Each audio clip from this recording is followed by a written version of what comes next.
Hola, en la charla de hoy me gustaría presentar la situación de la profesión veterinaria, en especial de la clínica de pequeños animales en España en el año 2019. Es evidente que existen un montón de distintas opiniones, por lo tanto yo lo que he intentado ha sido recopilar el mayor número de datos disponibles sobre la misma. Es evidente que si presento un vaso lleno de agua a la mitad, gente lo verá medio lleno, gente lo verá medio vacío y otra gente simplemente dirá que está a la mitad. Eso es lo que ocurre con la profesión veterinaria de clínica en España, que la información que se tiene es poca y de variadas fuentes y es difícil de ser comparable. En el año 2000 se concedió un Nobel IG al efecto Dunning-Kruger, que básicamente dice que la confianza se ve repercutida por la experiencia o el conocimiento en un campo. Lógicamente, la falta de información fiable hace que se tenga una gran confianza, algunos tengan una gran confianza. Es algo que me encuentro a menudo en centros veterinarios que al no tener muchos datos sobre su gestión, confían que les va relativamente bien. Por tanto, lo que busco con esta charla es intentar aumentar el conocimiento de lo que es la gestión de centros o la clínica de centros animales de animales de compañía en España en el año 2019. Para valorar cómo se encuentra la clínica de pequeños animales, pues hay que comenzar un viaje y empezamos por el número de estudiantes. Hay algo que no es cuestionable y es que en España se tiene el mayor ratio de veterinarios por millón de habitantes de toda la Unión Europea, y además no solo eso, sino que además se tiene una gran cantidad de nuevos estudiantes por millón de habitantes. Es decir, no solo tenemos más veterinarios que la media, sino que además estos se siguen produciendo a una alta velocidad. Esto lleva a una profesión en la cual existe una gran juventud, lo cual es excelente, que una profesión tenga un montón de gente joven en ella, y que la gran mayoría, estos datos son del 2015, la gran mayoría son mujeres. Esa incidencia incluso crecerá. Cuando ahondamos en la formación, comprobamos que a pesar de tener un montón de facultades, algunas no se encuentran acreditadas por la Asociación Europea de Educación de Facultades de Veterinaria.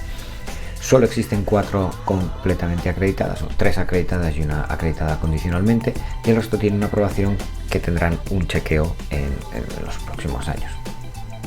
A la vez que esto ocurre, existe la queja que existe una gran falta de regulación con los auxiliares, no habiendo, a pesar de llevar 8 años aprobado, puesto en marcha ninguna universidad un programa de formación para auxiliares veterinarios, que es algo que el mercado demanda. Cuando intentamos compararnos con otros países, como puede ser Estados Unidos, lo primero que hay que tener en cuenta es que el ratio de auxiliar veterinario en Estados Unidos es 4,7 a 1, mientras que en mi experiencia yo suelo encontrar un ratio de un veterinario por auxiliar o incluso 2 veterinarios por auxiliar. Esto viene por un problema que es el número de facultades de veterinaria. Mientras se recomienda una cada 7 a 10 millones, en España existe el doble, tenemos una prácticamente cada 3 millones y medio.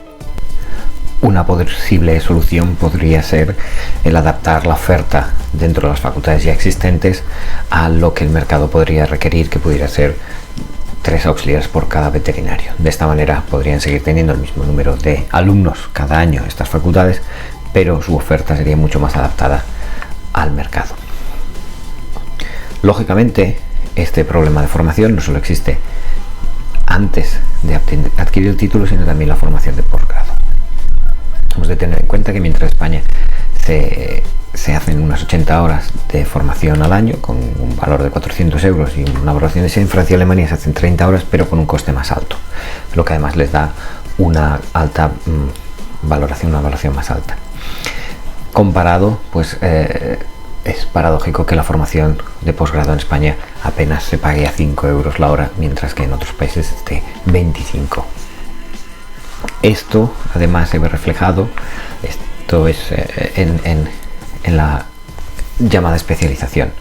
No existe una reglamentación, como este es un ejemplo del Royal College, en el cual de los 20.000 veterinarios registrados, que es una cifra similar a la que hay en España, pues este es el número de animales registrados, de veterinarios registrados como especialistas. Esta información es pública y se puede, los dueños pueden saber si un veterinario que afirma ser especialista en neurología está realmente registrado así.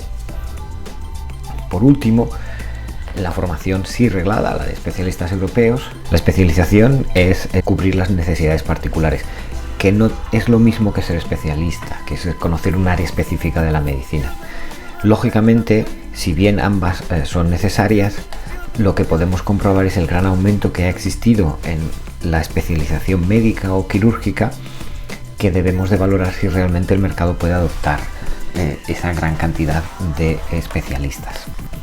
Mi experiencia me dice que si tenemos una profesión joven en la cual la media edad es menor de 40, pues no existe lugar para tal cantidad de especialistas. Dando a John Steinbeck en Las uvas de la ira, si yo tengo un montón de gente interesado en hacer un trabajo, es muy probable que estén dispuestos a aceptar unas condiciones mucho más baratas.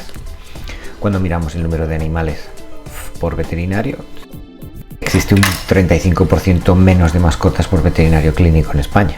Estamos hablando de 870 frente a 1300. Ya se comienza con una desventaja. El desempleo en España es mucho más alto que la media de la Unión Europea. Es importante remarcar cómo la jornada parcial de las veterinarias en Europa es del 26%, mientras que en la media de los hombres es un 12%. En una profesión que se está feminizando es muy importante adaptar la oferta de los empleos para poder acomodar estas necesidades de la nueva fuerza laboral. Si miramos el tema del desempleo en España, comprobamos que es de larga duración igual que de corta, es decir, son gente que lleva hasta 2 años. Y un dato curioso es que la media europea del subempleo es mucho más alto que en España. Esto se puede interpretar si el subempleo se considera un porcentaje, ganar por debajo de un porcentaje del salario medio. Esto implica que el salario medio en España es bajo. A la hora de comprobar esos centros veterinarios que existen, pues la comparativa es similar. Aproximadamente el 59-60% trabajan en la empresa privada, pero de esa empresa privada el 55% de los veterinarios tiene una clínica de pequeños animales, que es más alto que en Europa, 7 puntos más alto, y una cuarta parte de todos los veterinarios son dueños de su clínica. De esas 5.600 que se habla, la mitad, más de la mitad, son autónomos. Es decir, estamos ante una profesión de autoempleo, que es perfectamente respetable, pero de nuevo, ciertas políticas no tendrán efecto si no se valora que la media de veterinarios por centro es 1,2. España produce el 9% de los veterinarios europeos y posee el 24% del desempleo total. La productividad, los centros veterinarios ha caído casi 20 puntos. Sin embargo, en ese mismo periodo ha crecido un 10% el número de empleados en esos centros. A pesar de que producían menos, seguían contratando gente. El último dato disponible es el 2016, que sigue siendo 12 puntos menos que en el 2008, es decir, la productividad ha bajado. Lo que nos lleva al tema de la reputación. En la encuesta del FVE podemos comprobar que la reputación de los veterinarios frente al público en España, solo el 18% considera que tiene una buena reputación, frente al 90 y tantos por ciento de Suecia o Finlandia. Por otro lado, cuando esos mismos veterinarios se les pregunta sobre su reputación con sus clientes, hasta un 32 afirma que tiene una buena reputación, pero hay un 34 que considera que es mala o muy mala. Y a la hora de ver la reputación, pues yo me he ido a los medios y lógicamente aparece la multa al Colegio de Veterinarios de Murcia por un tema de la Comisión de la Competencia. En el OK Diario aparece pues que los veterinarios venden ilegalmente fármacos con 10 veces con precios superiores al de humano, que España se atiborra antibióticos. Este es una noticia que salió en un diario de Mallorca y es muy interesante leer el foro porque se creó un gran debate al respecto. Y pues, en el 20 minutos, que es un prensa de fácil consumo, pues la importancia es elegir un buen veterinario con buenos precios. Y más que leer el artículo en sí, yo me he dedicado a leer los comentarios, donde se habla el precio, donde se llega a afirmar: no nos tiremos el pisto, que nada justifica cobrar 3 veces más de lo normal por poner una vacuna. Una clienta que habla que su veterinario se refiere a un proceso antihigiénico y peligrosísimo, es decir, se utiliza el miedo como herramienta de marketing. No me cobro las dos cosas juntas. O mi veterinario que tiene un edificio antiguo y no renovado para poder cobrar menos. Es decir, el precio siempre aparece una y otra vez como un problema, es decir, no se comunica el valor verdadero de los servicios. Pero a la hora de afectar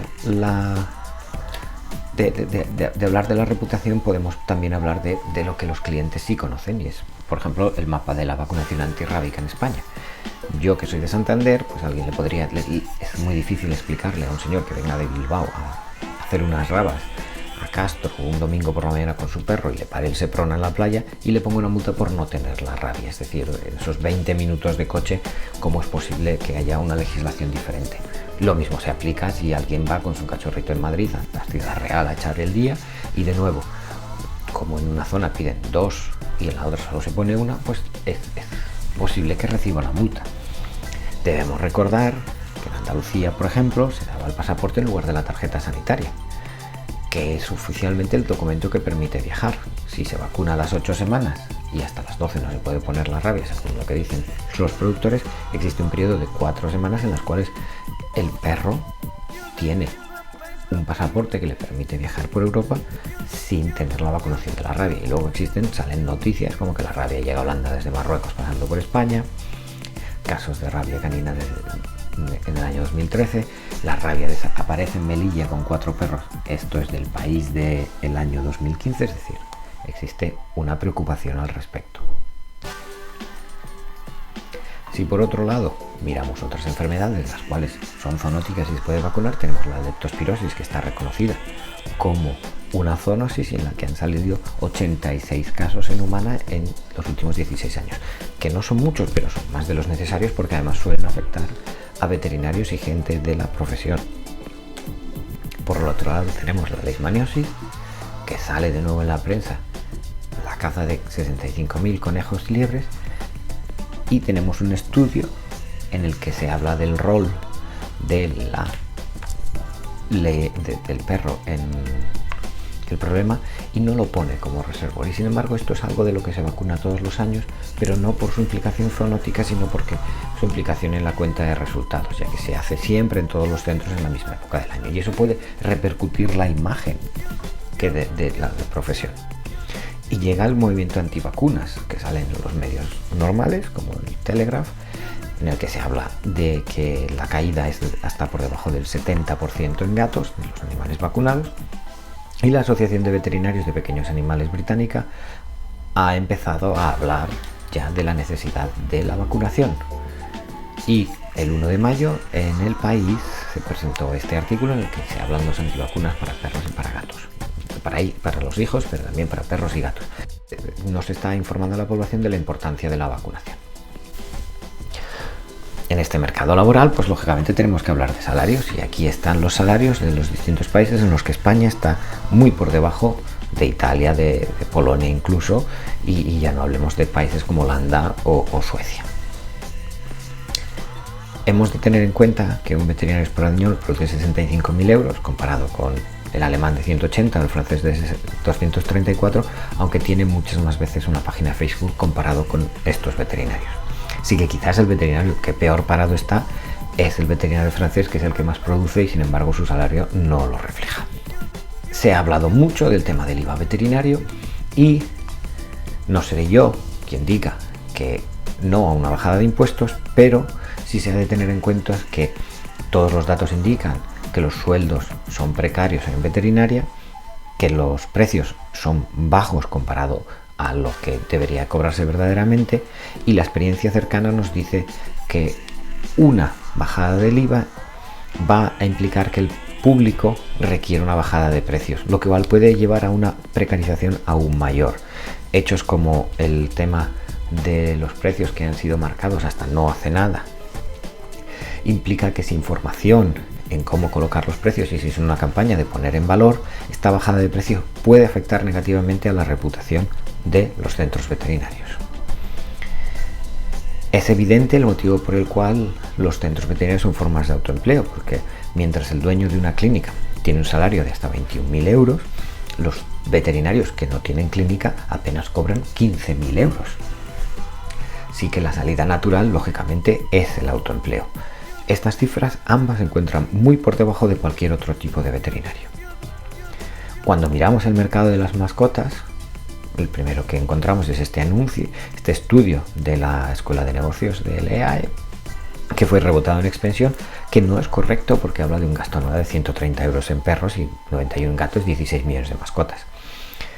Esto no favorece. Una información no correcta de lo que implica puede llevar a que agentes externos entren por los motivos equivocados. Además, en el país, en la prensa amarilla, en la sección de negocios, pues se habla frecuentemente de lo bueno que es el mercado de las mascotas, hablando de los 1.000 millones. En el año 2017 tenemos el estudio de Tienda Animal, en el cual el gasto parece más sensato, aproximadamente 300 euros frente a 800 casi de alimentación, lo que da una cifra similar a la que existe en otros países, que es que la alimentación factura más del doble de los servicios veterinarios. Los perros comen todos los días, pero no visitan al veterinario. Cuando ponemos estos datos frente a los del estudio de VMS, pues comprobamos que la tienda tiene un peso del 29%. Hemos de entender que mientras los servicios veterinarios son los únicos que van a permanecer exclusivos, la alimentación, accesorios, etcétera, va a tener otros actores. Podemos mencionar, por ejemplo, el hecho de que en el año 2015 o 2016 la parte del mercado de mascotas de alimentación y accesorios creció un 4% en Estados Unidos y Amazon creció un 40% en esa área, con lo cual los agentes externos que van a entrar van a ser muy poderosos. Cuando nos vamos al Instituto Nacional a ver los gastos, pues comprobamos que el cambio en los hábitos de adquisición de mascotas, es decir, del año 2015 al 2016, ha bajado lo que se invierte en comprar mascotas, ha aumentado la adopción y tenemos los datos de servicios veterinarios. Este es el grupo en el que entran todos los servicios, que si bien no es exclusivo de clínicas, pues nos da una idea de cómo hasta el 2012, hasta el 2015, ya se han recuperado las cifras a pesar de tener un IVA más alto y que en el último año completo, 2016-2017, se creció un 12%. Cuando estos datos se ponen en conjunto con el crecimiento de las clínicas, que es un artículo salido en el Argos, comprobamos que el 76% de las clínicas crecen por debajo de lo que crece el mercado, es decir, todas esas clínicas tienen un problema de rentabilidad al medio y el largo plazo. Aunque sus cifras sean positivas, se ha de crecer tanto como el mercado más la inflación aproximadamente. Lo que nos lleva al resumen del modelo de negocio, pues tenemos una falta de conocimientos de contabilidad y financieros. En ese mismo artículo que he mencionado con anterioridad, un veterinario respondía que no todos los materiales ni las anestesias son iguales. Cuando los gastos variables, que apenas suponen un 5 o un 10%, tienen tanta influencia, significa que el veterinario no ha repercutido otro tipo de gastos como pudieran ser su salario o el alquiler, es decir, hace falta mejorar el conocimiento en gestión. Yo he presentado en ocasiones ofertas a los distintos facultades para intentar formar a los veterinarios de futuros veterinarios, pues en este tipo de cosas, y no se ha tenido bien. Sé que hay algunas que ya tienen un departamento, pero existen otras que no preparan en ese sentido. Hay una pobre estructura de gestión de negocios, sin objetivos financieros, sin plan de negocios, pobre estructura de comunicación entre el personal o con los clientes, sin plan de marketing, solo se hacen acciones puntuales, sobre todo basadas en las redes sociales. Hemos de recordar que las redes sociales no son el mecanismo de comunicación más habitual del cliente medio de las clínicas veterinarias que siguen siendo parejas, matrimonios de edad aproximadamente 40-50 años y con hijos. Los precios están inadecuados por un miedo a cobrar demasiado por los servicios, porque no se es incapaz de repercutir todos los gastos y de explicar el valor. Así que eso da unos precios artificialmente bajos que además vienen marcados por asociaciones. Se da el caso incluso de que en algunas áreas, como en Cataluña, el precio de las esterilizaciones se viene marcado por las asociaciones animalistas de fuera del sector. Esto, en mi opinión, lógicamente premia la mediocridad, porque si yo tengo un centro en el que invierto una resonancia magnética, me compro todo el material, tengo un montón de equipo y un montón de equipo humano, pero al lado hay otro centro que no hace ninguno de esto, pero en ambos tenemos que cobrar lo mismo, lógicamente se me está penalizando a mí por invertir. El crecimiento de los centros está por debajo de lo deseado, existe un bajo beneficio y los gastos variables están por encima de los ingresos. De nuevo, hay todo lo que yo encuentro en los centros viene en función a una relación de unos precios de servicios inadecuados. Los ventos de medicamentos producen gran parte del beneficio, lo cual, aparte de dar quebraderos de cabeza legales, a largo plazo serán poco viables. El coste del personal está por encima del 40% de los ingresos, lo que lleva basado en una baja productividad y una estructura laboral incorrecta, con la pirámide laboral invertida, es decir, más veterinarios que auxiliares, y no hay un presupuesto que permita formación, inversión o marketing.